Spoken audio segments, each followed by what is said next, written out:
The saying is trustworthy. If anyone aspires to the office of overseer, he desires a noble task. Therefore an overseer must be above reproach, the husband of one wife, sober-minded, self-controlled, respectable, hospitable, able to teach, not a drunkard, not violent but gentle, not quarrelsome, not a lover of money. He must manage his own household well, with all dignity, keeping his children submissive, for if someone does not know how to manage his own household, how will he care for God's church? He must not be a recent convert, or he may become puffed up with conceit, and fall into the condemnation of the devil. Moreover, he must be well thought of by outsiders, so that he may not fall into disgrace, into a snare of the devil. Deacons likewise must be dignified, not double-tongued, not addicted to much wine, not greedy for dishonest gain. They must hold the mystery of the faith with a clear conscience, and let them also be tested first, then let them serve as deacons if they prove themselves blameless. Their wives likewise must be dignified, not slanderers, but sober-minded, faithful in all things. Let deacons each be the husband of one wife, managing their children and their own households well. For those who serve well as deacons gain a good standing for themselves, and also great confidence in the faith that is in Christ Jesus.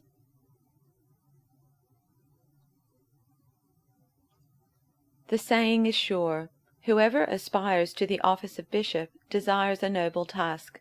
Now a bishop must be above reproach, married only once, temperate, sensible, respectable, hospitable, an apt teacher, not a drunkard, not violent but gentle, not quarrelsome, and not a lover of money. He must manage his own household well, keeping his children submissive and respectful in every way. For if someone does not know how to manage his own household, how can he take care of God's church? He must not be a recent convert, or he may be puffed up with conceit, and fall into the condemnation of the devil. Moreover, he must be well thought of by outsiders, so that he may not fall into disgrace and the snare of the devil. Deacons likewise must be serious, not double-tongued, not indulging in much wine, not greedy for money. They must hold fast to the mystery of the faith with a clear conscience. And let them first be tested, then, if they prove themselves blameless, let them serve as deacons. Women likewise must be serious, not slanderers but temperate, faithful in all things. Let deacons be married only once, and let them manage their children and their households well, for those who serve well as deacons gain a good standing for themselves, and great boldness in the faith that is in Christ Jesus.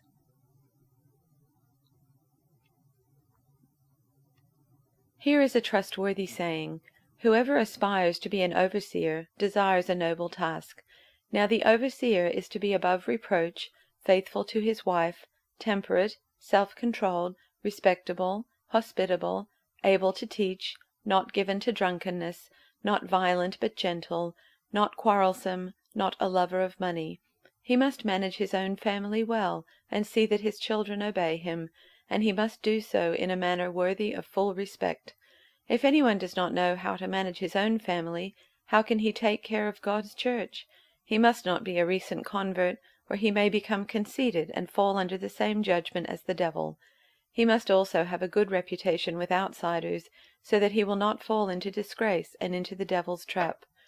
In the same way, deacons are to be worthy of respect, sincere, not indulging in much wine, and not pursuing dishonest gain. They must keep hold of the deep truths of the faith with a clear conscience.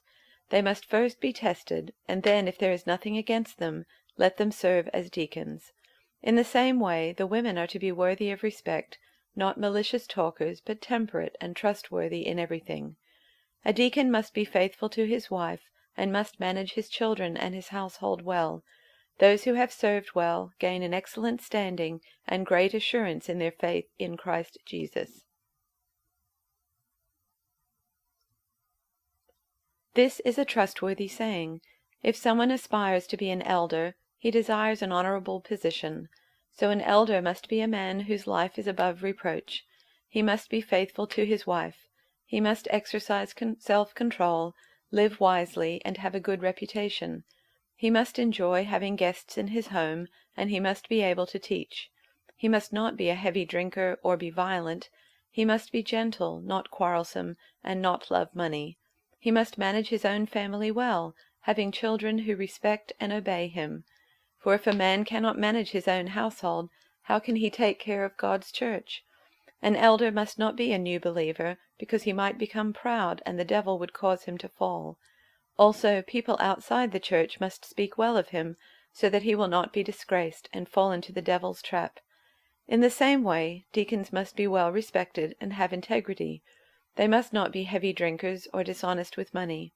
They must be committed to the mystery of the faith now revealed, and must live with a clear conscience. Before they are appointed as deacons, let them be closely examined. If they pass the test, then let them serve as deacons. In the same way, their wives must be respected, and must not slander others. They must exercise self-control and be faithful in everything they do. A deacon must be faithful to his wife, and he must manage his children and household well. Those who do well as deacons will be rewarded with respect from others, and will have increased confidence in their faith in Christ Jesus.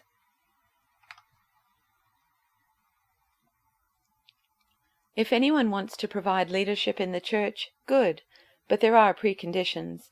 A leader must be well thought of, committed to his wife, cool and collected, accessible and hospitable.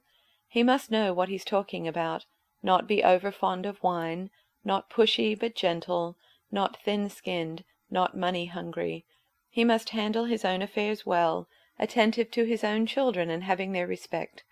For if someone is unable to handle his own affairs, how can he take care of God's church? He must not be a new believer, lest the position go to his head and the devil trip him up. Outsiders must think well of him, or else the devil will figure out a way to lure him into his trap. The same goes for those who want to be servants in the church. Serious, not deceitful, not too free with the bottle, not in it for what they can get out of it. They must be reverent before the mystery of the faith, not using their position to try to run things. Let them prove themselves first. If they show they can do it, take them on. No exceptions are to be made for women, same qualifications. Serious, dependable, not sharp-tongued, not over-fond of wine. Servants in the church are to be committed to their spouses, attentive to their own children, and diligent in looking after their own affairs. Those who do this servant work will come to be highly respected, a real credit to this Jesus faith.